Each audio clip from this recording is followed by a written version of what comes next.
Allez, salut à tous les amis, ravi de vous retrouver. Alors, où va en gros le marché crypto? Du coup, la remontée, jusqu'où on va remonter? Vidéo court parce qu'honnêtement, il se passe pas non plus grand chose. On a fait un short squeeze, vous l'avez vu. Donc, je vais aller court sur cette vidéo qui devrait durer moins de 5 minutes. Enfin, en tout cas, je vais essayer. Et je vais vous donner deux trois objectifs théoriques. C'est parti. Donc, déjà, premier point, comme vous le voyez, ça c'est en 12 mois. Donc, vous avez à gauche le spot et à droite les futurs sur le CME, donc à Chicago. Ok.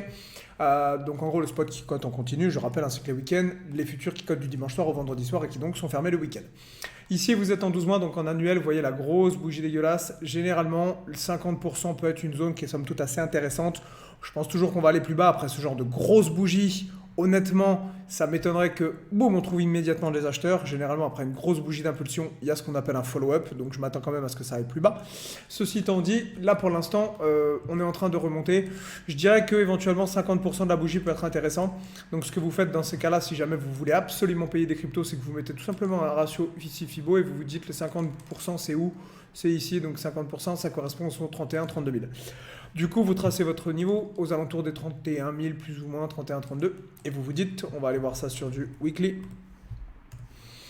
Ça correspond à quoi? Comme par hasard, ça correspond à l'ancien niveau qui avait donc été testé ici, que je vais donc vous tracer là, ce niveau, cette résistance. Qui du coup, enfin ce support qui du coup maintenant va être résistant. Donc effectivement, pourquoi pas une objectif théorique. En plus de ça, sur les contrats futurs, vous voyez qu'il y a un gap. Donc est-ce qu'ils vont le fermer celui-là ou pas? On ne sait pas si on reviendra là.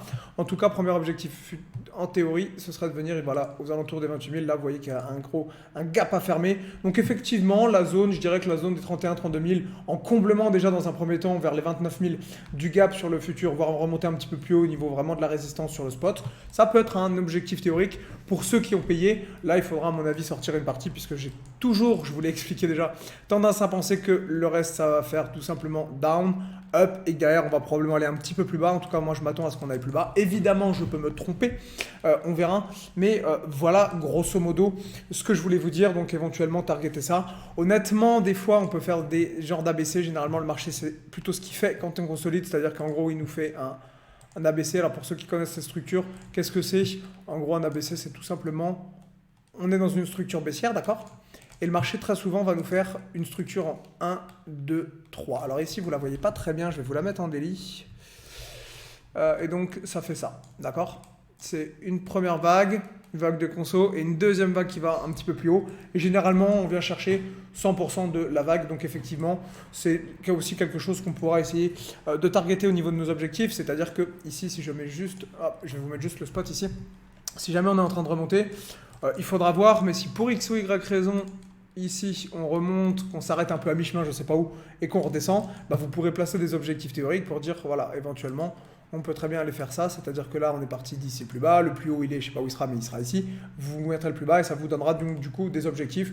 Donc effectivement, pourquoi pas un ABC correctif qui, du coup, nous ferait remonter jusqu'à ce niveau, un A, un B, un C éventuellement, la zone de polarité des 30 000, entre 29 et 31. Avant éventuellement de mettre une énième cartouche baissière qui je pense sera la dernière. Encore une fois, j'ai toujours tendance à penser que le marché n'a pas terminé. Et je conclurai du coup cette vidéo là-dessus, une vidéo qui a été très courte. Si on regarde du coup, encore une fois, je vais vous le remettre, désolé, mais je trouve ça particulièrement pertinent. Les grosses unités de temps, surtout pour ceux qui font de la gestion de portefeuille à un petit peu plus long terme. Pour ceux qui connaissent les configurations de bougies, quand vous avez une bougie qui n'a pas de mèche haute quasiment ou pas de mèche basse, si, mais très peu, et qui arrache, généralement, vous voyez que ça continue. Je vais vous prendre un exemple tout de suite, on va aller en 5 minutes. Je dis 5 minutes, j'aurais pu prendre le 15, l'horaire, bref, vous prenez ce que vous voulez. Mais généralement, quand vous avez, si vous voulez, ce genre de grosses bougies impulsives, généralement, on va plus bas. Ça continue. Ça ne veut pas dire qu'on ne peut pas, vous voyez, sur cette bougie, qu'on revenir chercher les plus ou moins 50% avant de trouver des résistances. C'est d'ailleurs ce qu'on a fait là en 5 minutes. Vous voyez, exemple que je prends au pif. Mais généralement, sur ce genre de grosses bougies impulsives, on va plus bas. Pourquoi? Parce que ce sont des bougies, ce qu'on appelle tout simplement impulsives. Donc, comme son nom l'indique, généralement, le marché est destiné à aller plus bas. Et c'est typiquement ce qu'on a fait ici en 12 mois. Donc, je ne pense pas que ça, c'était le plus bas. Je pense tout simplement qu'on va faire un plus bas cette année qu'on n'a pas encore fait. C'est-à-dire que là, ce qu'on est en train de faire, c'est une mèche haute.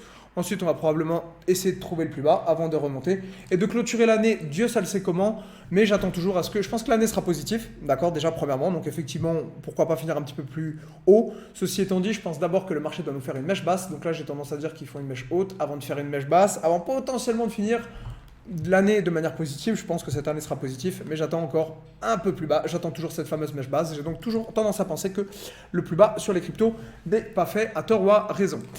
Voilà, c'est tout les amis, 5 minutes, vidéo que je garde de très courte. N'hésitez pas à me dire ce que vous en pensez dans les commentaires. Honnêtement, si jamais pour X ou Y raison vous avez payé, je pense que la zone des 30-31, c'est probablement le moment où il faut sortir, à moins évidemment que vous soyez sûr que ce soit le bottom. Et là, on n'est évidemment pas d'accord maintenant. Peut-être que c'est vous qui avez raison que c'était le bottom et que c'est moi qui me trompe. On ne sait jamais, l'avenir nous le dira. Allez, bon week-end les amis, à plus.